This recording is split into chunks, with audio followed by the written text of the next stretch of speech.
ഇനി UPSC എക്സാമിനേഷനെ പറ്റി ഞാൻ പറയുമ്പോൾ അത് IAS ക്ലിയർ ചെയ്യാൻ വേണ്ടി മാത്രമല്ല. IASും IPSും മാത്രമാകുക എന്നുള്ളത് മാത്രമല്ല ഈ ഒരു പ്രിപ്പറേഷൻ്റെ ഉദ്ദേശം. കാരണം ഈ പ്രിപ്പറേഷന് ഒരുപാട് അഡ്വാൻറ്റേജസ് ഉണ്ട്. ഓക്കെ, നമ്മളെല്ലാവരും ഇതിനു വേണ്ടിയിട്ടാണ് തയ്യാറെടുക്കുന്നതെങ്കിൽ പോലും ഇത് കൂടാതെ നിങ്ങൾക്ക് UPSC പ്രിപ്പറേഷൻ നൽകുന്ന കുറച്ച് അഡ്വാൻറ്റേജസ് ഉണ്ട്. അത് എന്തൊക്കെയാണെന്ന് പറയാം. നമ്മൾ പലപ്പോഴും അല്ലാതെ നമ്മൾ നോക്കാത്ത അല്ലെങ്കിൽ അല്ലാതെ നമ്മൾ മനസ്സിലാക്കാത്ത കുറെ അഡ്വാൻറ്റേജസ് ആണ്. ഒന്നെന്ന് പറയുന്നത് നമ്മുടെ സമൂഹത്തെ നമുക്ക് കുറച്ചുകൂടി നന്നായിട്ട് മനസ്സിലാക്കാനായിട്ട് സാധിക്കും. സമൂഹത്തെ, കാരണം നമ്മൾ പഠിക്കുന്ന സബ്ജക്ട്സ് എന്ന് പറഞ്ഞാൽ ഹിസ്റ്ററി നമ്മൾ പഠിക്കും, ഇക്കണോമി പഠിക്കും, നമ്മൾ സോഷ്യൽ ഇഷ്യൂസ് പഠിക്കും, നമ്മൾ പോളിറ്റി പഠിക്കും, അതായത് കോൺസ്റ്റിറ്റ്യൂഷനും നമ്മുടെ പൊളിറ്റിക്കൽ പാർട്ടീസും ഡെമോക്രസിയും ഇങ്ങനെയുള്ള ഒരുപാട് കോൺസെപ്റ്റ്സുകൾ നമ്മൾ പഠിക്കും. എസ്പെഷ്യലി സൊസൈറ്റിയുമായിട്ട് ബന്ധപ്പെട്ട് കിടക്കുന്ന ഒരുപാട് കാര്യങ്ങൾ നമ്മൾ പഠിക്കും. ഇത് നമുക്ക് കുറച്ച് അണ്ടർസ്റ്റാൻഡിങ് തരുന്നുണ്ട്. നമ്മുടെ സമൂഹത്തെ പറ്റി നമുക്കൊരു അണ്ടർസ്റ്റാൻഡിങ് തരും, നമ്മുടെ ചരിത്രത്തെ പറ്റി നമുക്കൊരു അണ്ടർസ്റ്റാൻഡിങ് തരും. ആർക്കും വന്ന് നിങ്ങളെ അങ്ങനെ ഈ പറഞ്ഞതുപോലെ ഇന്റർപ്രറ്റ് ചെയ്യാൻ പറ്റത്തില്ല. നമ്മളെ ഇതിങ്ങനെയായിരുന്നു നടന്നത് എന്നൊരാൾ വന്നൊരു കഥ പറഞ്ഞു കഴിഞ്ഞാൽ നിങ്ങൾക്ക് തിരിച്ചു ചോദിക്കാൻ ഒരു സാധനം ഉണ്ടാവും. ശരിക്കും അങ്ങനെയാണോ നടന്നത്, ശരിക്കും പറഞ്ഞാൽ അത് ഇങ്ങനെയല്ലേ നടന്നത് എന്ന് നിങ്ങൾക്ക് ചോദിക്കാൻ പറ്റണമെന്നുണ്ടെങ്കിൽ ഈ ഒരു അവയർനെസ് നിങ്ങൾക്ക് വേണം. ആ അവയർനെസ് നിങ്ങൾക്ക് ഡെഫിനറ്റ് ആയിട്ടും ഈ UPSC പ്രിപ്പറേഷൻ ഇത് കിട്ടും. ഇനി നമ്മളുടെ സിസ്റ്റം എങ്ങനെയാണ് വർക്ക് ചെയ്യുന്നത് എന്നുള്ളത്, നമ്മുടെ ഗവേണൻസ്, അതേപോലെ നമ്മുടെ കോൺസ്റ്റിറ്റ്യൂഷൻ, നമ്മുടെ റൈറ്റ്സ് എന്തൊക്കെയാണ്, ഇങ്ങനെയുള്ള ഒരുപാട് കാര്യങ്ങളെ പറ്റി കൃത്യമായിട്ട് ധാരണ ഉണ്ടാവും. ഇപ്പം നമുക്ക് എല്ലാവരോടും ഒന്ന് ചോദിച്ചാലൊന്നും ചിലപ്പോൾ അവർക്ക്, ഞാൻ പലപ്പോഴും ശ്രദ്ധിച്ചിട്ടുണ്ട്, ചിലപ്പോൾ സിവിൽ സർവീസിന്റെ ഓറിയന്റേഷനൊക്കെ വന്നിട്ടിരിക്കുന്ന കുട്ടികളായിരിക്കും. അവരോട് നമ്മൾ MLAസും MPസും തമ്മിലുള്ള വ്യത്യാസം എന്താണ് എന്ന് ചോദിക്കുമ്പോൾ ചിലപ്പോൾ അവർക്ക് ഉത്തരം പറയാൻ പറ്റില്ല. കാരണം അവരത് നോക്കിയിട്ടില്ല, അവരത് മൈൻഡ് ചെയ്തിട്ടില്ല, ഏരിയ മൈൻഡ് ചെയ്തിട്ടില്ലാത്തതുകൊണ്ടായിരിക്കാം. പക്ഷെ അങ്ങനെയുള്ള സിമ്പിൾ ആയിട്ടുള്ള ആസ്പെക്ട്സിൽ പോലും നമുക്കൊരു അണ്ടർസ്റ്റാൻഡിങ് ലാക്കിങ് വരാറുണ്ട്. സോ അങ്ങനെയുള്ള എല്ലാ കാര്യങ്ങളിലും നിങ്ങൾക്ക് കൃത്യമായിട്ടുള്ള അണ്ടർസ്റ്റാൻഡിങ് കിട്ടും. കാരണം നിങ്ങൾ കോൺസ്റ്റിറ്റ്യൂഷൻ പഠിക്കും, നിങ്ങൾ ഗവൺമെന്റ് ഇൻസ്റ്റിറ്റ്യൂഷനെ പറ്റി പഠിക്കും, നിങ്ങൾ റൈറ്റ്സിനെ പറ്റി പഠിക്കും, നിങ്ങൾ ഡ്യൂട്ടീസിനെ പറ്റി പഠിക്കും, നിങ്ങൾ പോളിസി മേക്കിങ്ങിനെ പറ്റി പഠിക്കും. സോ ഇങ്ങനെയൊക്കെ പഠിക്കുമ്പോൾ ഡെഫിനറ്റ് ആയിട്ട് നമുക്ക് ആ അണ്ടർസ്റ്റാൻഡിങ് ഉണ്ടാവും. ഇതൊന്നും അല്ലാതെ നമ്മൾ കറണ്ട് അഫയേഴ്സ് എപ്പോഴും അപ്ഡേറ്റഡ് ആയിരിക്കും. നമ്മൾ എല്ലാ ദിവസവും ന്യൂസ് പേപ്പർ വായിക്കും. എന്തൊക്കെ കാര്യങ്ങളാണ് നമുക്ക് ചുറ്റും നടക്കുന്നത് എന്നുള്ള കാര്യത്തെ പറ്റി കൃത്യമായിട്ടുള്ള ധാരണ ഉണ്ടാവും. എവിടെയും നിങ്ങൾക്ക് സംസാരിക്കാനായിട്ട് സാധിക്കും. സോ അതൊക്കെ ഇതിന്റെ ഒരു അഡ്വാൻറ്റേജ് ആണ്. ഇനി analytical and critical thinking definite ആയിട്ട്, കാരണം നമ്മൾ ഒരു സൈഡ് നോക്കിയല്ല ഒരിക്കലും ഒരു ഉത്തരം എഴുതുന്നത്. നമ്മളൊരു കാര്യത്തെ പറ്റി പഠിക്കുകയാണെങ്കിൽ എന്തുകൊണ്ട് അങ്ങനെ സംഭവിച്ചു, എന്തായിരിക്കും റീസൺ, അല്ലെ എങ്ങനെയാണ് ഇത് സംഭവിച്ചിട്ടുള്ളത്, ഓക്കെ, അപ്പം അങ്ങനെ സംഭവിച്ചപ്പോൾ അതിന്റെ ഒരു ആഫ്റ്റർ എഫക്ട്സ് എന്തൊക്കെയാണ്. അപ്പൊ ഇങ്ങനെ പല മൾട്ടിപ്പിൾ ആംഗിൾസിൽ നിന്നാണ് നമ്മൾ ഒരു കാര്യത്തെ നോക്കി കാണുന്നത്. ഒരു പോളിസി ഇൻട്രൊഡ്യൂസ് ചെയ്യുകയാണെങ്കിൽ പോലും, ഓക്കെ, എന്തിനാണ് പോളിസി ഇൻട്രൊഡ്യൂസ് ചെയ്തത്, ഈ പോളിസി വന്നത് കൊണ്ടുള്ള അഡ്വാൻറ്റേജസ് എന്തൊക്കെയാണ്, ഈ പോളിസി കൊണ്ടുള്ള ഡിസഡ്വാൻറ്റേജസ് എന്തൊക്കെയാണ്, ഇതിനെ എങ്ങനെയാണ് നമുക്ക് കൺസ്ട്രക്റ്റീവായിട്ട് ഇതിനെ ഒന്ന് നോക്കിക്കാണാനായിട്ട് സാധിക്കുന്നത്.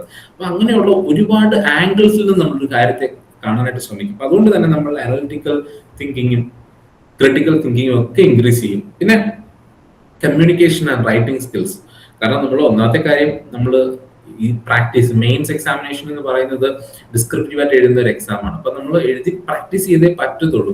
അപ്പൊ നമ്മൾ ആ പ്രാക്ടീസ് ചെയ്യുന്ന സമയത്ത് നമ്മുടെ ആ ഒരു റൈറ്റിംഗ് സ്കിൽ ഇംപ്രൂവ് ആവും. പിന്നെ ഒരുപാട് കാര്യങ്ങൾ നമുക്ക് അറിയുന്ന സമയത്ത് നമുക്ക് സംസാരിക്കാനും പോയിന്റ്സ് ഉണ്ടാവും. സോ അത് വളരെ ഇമ്പോർട്ടന്റ് ആണ്. നമ്മൾ പലപ്പോഴും ക്ലാസ് റൂംസിലൊക്കെ ഇരിക്കുന്ന സമയത്തൊക്കെ നമ്മളോട് പല ക്വസ്റ്റ്യൻസ് ചോദിക്കുമ്പോൾ നമ്മൾ വാതുറക്കാത്തത് അല്ലെങ്കിൽ നമ്മൾ അതിന് ഉത്തരം പറയാത്തതിന്റെ പ്രധാന റീസൺ നമുക്ക് ആ കാര്യത്തെ പറ്റി ചിലപ്പോൾ ഒരു ധാരണ കാണത്തില്ല. അപ്പൊ അവിടെ നമ്മൾ പറയത്തില്ല. ഇനി ചിലപ്പോൾ അതിനെപ്പറ്റി ധാരണ ഉണ്ടെങ്കിൽ നമ്മൾ പറഞ്ഞു കഴിഞ്ഞാൽ നമ്മളുടെ അപ്പുറത്തിരിക്കുന്ന ആൾ, അത് ടീച്ചർ ആയിക്കോട്ടെ ആരും ആയിക്കോട്ടെ, അവരൊരു കൗണ്ടർ ക്വസ്റ്റ്യൻ ചോദിച്ചു കഴിഞ്ഞാൽ അതിന്റെ ഉത്തരം നമുക്ക് അറിയാൻ പറ്റുമോ, ഇങ്ങനെയൊക്കെയുള്ള ഒരുപാട് ചോദ്യങ്ങൾ നമ്മളെ അലട്ടുന്നതുകൊണ്ടാണ് നമ്മൾ ഒരു ഏരിയയിൽ നമ്മൾ ഉത്തരം പറയാത്തത്. എന്നാൽ നിങ്ങൾക്ക് വളരെയധികം ധാരണയുള്ള, അതുപോലെ ഒരു സിനിമ കണ്ട സിനിമയുടെ കഥയെ പറ്റി ഒരാൾ ഡിസ്കസ് ചെയ്യുന്ന സ്ഥലത്താണ് നിങ്ങൾ വന്നിട്ടുണ്ടെങ്കിൽ, നിങ്ങൾ കണ്ടൊരു സിനിമയാണെങ്കിൽ ഉറപ്പായിട്ട് നിങ്ങൾ ആ ഡിസ്കഷനിൽ പാർട്ടിസിപ്പേറ്റ് ചെയ്യും. കാരണം എന്താണ്, വളരെ കോൺഫിഡന്റ് ആയിട്ട് നിങ്ങൾക്ക് അതിനെപ്പറ്റി പറയാൻ സാധിക്കും. You know about it. മനസ്സിലായില്ലേ? അപ്പൊ അതേപോലെ നമ്മൾ ഇവിടെ പഠിക്കുമ്പോൾ നമ്മൾ ഒരുപാട് കാര്യങ്ങളെ പറ്റി പഠിക്കുകയും നമുക്ക് എല്ലാ കാര്യത്തെ പറ്റിയും കൃത്യമായിട്ടുള്ളൊരു ധാരണ കിട്ടുകയും ചെയ്യും. നമുക്ക് എവിടെയും ഒരു ഡിസ്കഷൻ ഫോറത്തിലും നമുക്കൊന്ന് ഇരുന്ന് എന്തെങ്കിലുമൊക്കെ സംസാരിക്കാനൊക്കെ നമുക്ക് ഉണ്ടാവും. സോ ആ ഒരു അഡ്വാൻറ്റേജ് സിവിൽ സർവീസ് എക്സാമിനേഷൻ നിങ്ങൾക്ക് നൽകുന്നുണ്ട്, അതിന്റെ പ്രിപ്പറേഷൻ. പിന്നെ ഡിസിപ്ലിനും ടൈം മാനേജ്മെന്റും വെരി ഇമ്പോർട്ടൻറ്റ്. കാരണം ഈ പ്രിപ്പറേഷന് ഡിസിപ്ലിൻ ആവശ്യമാണ്. കാരണം നമുക്ക് നമ്മുടെ തോന്നിയ പോലൊരു ജീവിതം വെച്ചിട്ട് നമുക്ക് എക്സാമിനേഷൻ ക്രാക്ക് ചെയ്യാൻ പറ്റില്ല. അതിന് കൃത്യമായിട്ടൊരു പഠന രീതി വേണം. കൃത്യമായിട്ട് നിങ്ങളെ തന്നെ നിങ്ങൾ ടേക്ക് കെയർ ചെയ്യണം. അപ്പോൾ നമ്മുടെ ആരോഗ്യപരമായിട്ടുള്ള കാര്യങ്ങളെല്ലാം നോക്കണം, നമ്മുടെ ആഹാരം നോക്കണം, ഇതെല്ലാം നമ്മൾ ചെയ്യേണ്ടതായിട്ടുണ്ട്. അപ്പൊ ആ സമയത്ത് ഡിസിപ്ലിനും നമ്മൾ ആ ടൈം മാനേജ് ഏത് സമയത്ത് പഠിക്കണം, അല്ലെങ്കിൽ എത്ര സമയം മുതൽ എത്ര സമയം വരെ പഠിക്കണം, എത്ര സമയത്ത് ഏത് സമയത്ത് പോയി എക്സസൈസ് ചെയ്യണം, ഇങ്ങനെയുള്ള കാര്യങ്ങളെ പറ്റിയൊക്കെ നിങ്ങൾ ഡിസിപ്ലിൻഡ് ആവുകയും ടൈമിനെ നിങ്ങൾ കൃത്യമായിട്ട് മാനേജ് ചെയ്യുകയും ചെയ്യും. പിന്നെ എക്സാം എഴുതുമ്പോൾ ഉറപ്പായിട്ടും നിങ്ങൾ ടൈം മാനേജ്മെന്റ് നിങ്ങൾ നോക്കിയേ പറ്റുള്ളൂ. സോ ഇതൊക്കെ നിങ്ങൾക്ക് ഇവിടെ നിന്ന് കിട്ടുന്ന ഒരു ലെസൺ ആണ്. പിന്നെ പേഴ്സണാലിറ്റി ഡെവലപ്മെന്റ് ഡെഫിനറ്റ്ലി നിങ്ങൾ ശ്രദ്ധിച്ചാൽ മതി. UPSC പ്രിപ്പയർ ചെയ്തിട്ടുള്ള കുട്ടികളോട് സംസാരിക്കുമ്പോൾ നമുക്ക് മനസ്സിലാവും അവരുടെ പേഴ്സണാലിറ്റിയിലുള്ള ഡിഫറൻസുകൾ മനസ്സിലാവും. അപ്പോൾ കോൺഫിഡൻസ് ഭയങ്കരമായിട്ട് ഇമ്പ്രൂവ് ചെയ്യും. വളരെ നന്നായിട്ട് പ്രിപ്പയർ ചെയ്ത ആളുകളെ ഞാൻ പറയുന്നത്, വളരെ എന്താ പറയുക എഫേർട്ട് ഇട്ട് വളരെ കൺസിസ്റ്റന്റ് ആയിട്ട് പഠിച്ചിട്ടുള്ള ആളുകൾ നോക്കുവാണെങ്കിൽ അവരോട് സംസാരിക്കുകയാണെങ്കിൽ ദേ ആർ റിയലി കോൺഫിഡന്റ്. അവർക്ക് നന്നായിട്ട് കാര്യങ്ങളെ പറ്റി സംസാരിക്കാനായിട്ട് സാധിക്കും.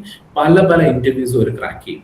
അത് സിവിൽ സർവീസിന്റെ എന്നല്ല ഞാൻ പറയുന്നത്, വേറെ ഇന്റർവ്യൂസിനൊക്കെ പോകുമ്പോഴൊക്കെ അത് അവർക്ക് ക്രാക്ക് ചെയ്തെടുക്കാനായിട്ട് പറ്റും. അതൊക്കെ ഈ പേഴ്സണാലിറ്റിയിൽ നമുക്ക് വലിയ മാറ്റങ്ങൾ ഉണ്ടാക്കുന്ന കാര്യങ്ങളാണ്. കുറെ കൂടെ മെച്യൂർഡ് ആവും, കുറെ ലീഡർഷിപ്പ് ക്വാളിറ്റീസ് നിങ്ങൾക്ക് ഉണ്ടാവും. ഇതൊക്കെ ഇതിന്റെ ഒരു ഭാഗമാണ്. ഇനിയും ബെറ്റർ കരിയർ ഓപ്പർച്യൂണിറ്റീസ് ഉണ്ടാവും. കാരണം അക്കാഡമിക്സിലാണെങ്കിലും നോളജ് ഇസ് പവർഫുൾ അല്ലെ.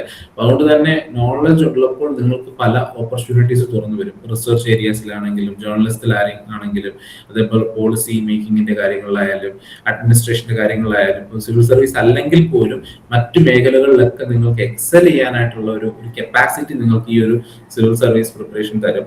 ഇതൊന്നും കൂടാതെ UPSC എക്സാമിനേഷൻ മാത്രമല്ലല്ലോ നമുക്ക് ഇന്ത്യയിലുള്ളത്.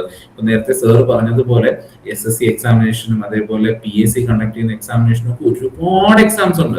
അപ്പം എവിടെയൊക്കെ ജനറൽ നോളജ് ആപ്ലിക്കബിൾ ആയിട്ട് വരുന്നുണ്ടോ എക്സാമിനേഷനുകളിൽ, അവിടെയൊക്കെ നിങ്ങളെ ഹെൽപ്പ് ചെയ്യും UPSCയുടെ പ്രിപ്പറേഷൻ. അതായത് PSCയുടെ ഇപ്പൊ KS ഇറക്കുകയാണെങ്കിലും സെക്രട്ടറി ടെസ്റ്റിന്റെ പോലെയുള്ള ഡിഗ്രി ലെവൽ എക്സാംസ് ഇറക്കുകയാണെങ്കിലും അവിടെയൊക്കെ ജനറൽ നോളജ് ഇമ്പോർട്ടന്റ് ആണ്. അവിടെയൊക്കെ നിങ്ങളുടെ ഈ പ്രിപ്പറേഷൻ നിങ്ങളെ ഹെൽപ്പ് ചെയ്യും. കാരണം നിങ്ങൾ വളരെ വാസ്റ്റ് ആയിട്ട് വേറെ ഏതൊരു എക്സാമിനും പഠിക്കുന്നതിനേക്കാളും കൂടുതൽ വാസ്റ്റ് ആയിട്ടുള്ള ഇൻഫർമേഷൻ നിങ്ങളവിടെ പഠിച്ചെടുക്കുന്നുണ്ട്. വളരെ കോംപ്രിഹെൻസീവ് ആയിട്ട് നിങ്ങൾ പഠിക്കുന്നുണ്ട്. അപ്പൊ അതുകൊണ്ട് തന്നെ ആ പഠനം ഒന്നും വെറുതെ പോകില്ല, നിങ്ങൾ ഡെഫിനറ്റ് ആയിട്ട് വേറെ എവിടെയെങ്കിലും ഒക്കെ ഹെൽപ്പ് ചെയ്യും. പിന്നെ empathy and social sensitivity very important. Studying issues like poverty.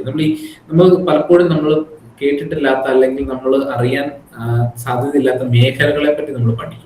അതിന്റെ റിയാലിറ്റിയെ പറ്റി നമ്മൾ മനസ്സിലാക്കും. സോ ഡെവലപ്മെന്റിന്റെ ഇമ്പോർട്ടൻസ് എന്താണ്, ശരിക്കും ഡെവലപ്മെന്റ് വരുമ്പോൾ ഏതൊക്കെ ഏരിയാസിലാണ് അത് ബാധിക്കുന്നത്, അല്ലെങ്കിൽ പോവർട്ടി എന്താണ്. പോവർട്ടി എന്നൊക്കെ നമ്മൾ ചിലപ്പോൾ ചില സമയങ്ങളിൽ നമുക്കത് കേൾക്കാം, നമുക്കറിയാം, നമ്മൾ കേട്ടിട്ടുണ്ട്, നമ്മൾ സംസാരിച്ചിട്ടുണ്ട്. പക്ഷേ എന്താണ് ഇതിന്റെ ഒരു ഇമ്പാക്ട്, അവരുടെ ജീവിതത്തിൽ സംഭവിക്കുന്നത് എന്താണ്, അതിന്റെ ഒരു സ്റ്റാറ്റിസ്റ്റിക്സ് എന്താണ്, ഇങ്ങനെയുള്ള ഇതൊക്കെ ഇമ്പോർട്ടന്റ് ആണ്. ഒരു ഡിസിഷൻ മേക്കറെ സംബന്ധിച്ചിടത്തോളം, ഒരു അഡ്മിനിസ്ട്രേറ്ററെ സംബന്ധിച്ചിടത്തോളം ആ ഒരു എംപതി അവർക്ക് ആവശ്യമാണ്. അപ്പം അതൊക്കെ നമുക്ക് നേടിയെടുക്കാൻ ഈ ഒരു പ്രിപ്പറേഷൻ ജേർണിയിൽ സാധിക്കും. പിന്നെ ഏറ്റവും ഇമ്പോർട്ടന്റ് ആയിട്ട് habit of life long learning. കാരണം എന്നും പഠിക്കാനുള്ള ഒരു മോട്ടിവേഷൻ നിങ്ങൾക്കുണ്ടാവും, എന്തിനെ കുറിച്ചെങ്കിലും പഠിക്കാൻ. കാരണം നോളജ് ബിഗെറ്റ്സ് നോളജ് എന്നാണ് പറയുന്നത്. അതായത് നമുക്ക് കുറച്ച് കാര്യങ്ങൾ അറിയാമെങ്കിൽ നമുക്ക് അതിന്റെ മുകളിൽ ഇങ്ങനെ ഫില്ല് ചെയ്ത് പോകാനായിട്ട് സാധിക്കും. അപ്പൊ കുറച്ച് കാര്യങ്ങൾ നമ്മൾ അറിയണം. അപ്പൊ ആ കുറച്ച് കാര്യങ്ങൾ ഡെഫിനറ്റ് ആയിട്ട് നിങ്ങൾ ഈ പ്രിപ്പറേഷന്റെ സമയത്ത് പഠിക്കും. പിന്നെ അതിൽ നിങ്ങൾ ബിൽഡ് ചെയ്ത് പോയാൽ മതി, അത് നിങ്ങൾക്ക് പറ്റും. അതിൽ ഏറ്റവും വലിയൊരു ഉദാഹരണം തന്നെയാണ് നിങ്ങൾ എല്ലാവരും ഇപ്പം ലേണേഴ്സ് ആയിരിക്കുന്ന യൂണിവേഴ്സിറ്റി എന്ന് പറയുന്നത് അല്ലെ. അതായത് 18 വയസ്സ് മുതൽ ഏകദേശം 88 വയസ്സ് വരെയുള്ള ആളുകൾ പഠിക്കുന്നതാണ്. ലൈഫ് ലോങ് ലേണിങ്ങിന് പറ്റുന്ന ഒരു ഓപ്പർച്യൂണിറ്റിയും എക്സ്പോഷറും ആണ് അവിടെ നൽകുന്നത് പറയുന്നത്. അത് എന്തുകൊണ്ടാണ് ആളുകൾക്ക് ലൈഫ് ലോങ് ലേണിംഗ് എന്ന് പറയുന്ന ഒരു മനസ്സിലൊരു ആഗ്രഹം ഉള്ളത് കൊണ്ടും അവർക്ക് അങ്ങനെ ഒരു ഡിസിഷൻ ഉള്ളത് കൊണ്ടുമാണ് നിങ്ങൾക്ക് ഇത് ഇവിടെ ചെയ്യാനായിട്ട് സാധിക്കുന്നത്. സോ ഡെഫിനറ്റ് ആയിട്ടും ഈ പറഞ്ഞ എല്ലാ അഡ്വാൻറ്റേജസും നിങ്ങളൊരു UPSCക്ക് പ്രിപ്പയർ ചെയ്യുകയാണെങ്കിൽ നിങ്ങൾക്ക് കിട്ടുന്ന കാര്യമാണ്. ഞാൻ ഇത്രയും കാര്യങ്ങൾ പറഞ്ഞത് വളരെ ജനറിക് ആയിട്ടുള്ള കാര്യങ്ങളാണ്. അതായത് ബേസിക്കലി നിങ്ങൾക്ക് ഉണ്ടാകാവുന്ന കുറച്ച് സംശയങ്ങളും, അതായത് ബേസിക് ആയിട്ട് ഉണ്ടാകുന്ന കുറച്ച് സംശയങ്ങളും പിന്നീട് ഇതുകൊണ്ടുണ്ടാകുന്ന അഡ്വാൻറ്റേജസും ആണ് പറഞ്ഞത്. നമ്മൾ will become A better person. അതിനകത്ത് യാതൊരു സംശയവും വേണ്ട. നിങ്ങൾ ഈ പ്രിപ്പറേഷൻ കഴിയുമ്പോൾ you will become A better person. അതിനകത്ത് യാതൊരു സംശയവും വേണ്ട. നിങ്ങൾ നേരത്തെ ഒരാളായിരിക്കില്ല. കാരണം നോളജിന്റെ ഒരു ഗുണം അതാണ്, നമ്മളെ കുറച്ചും കൂടെ ബെറ്റർ ആകും. ഓക്കെ,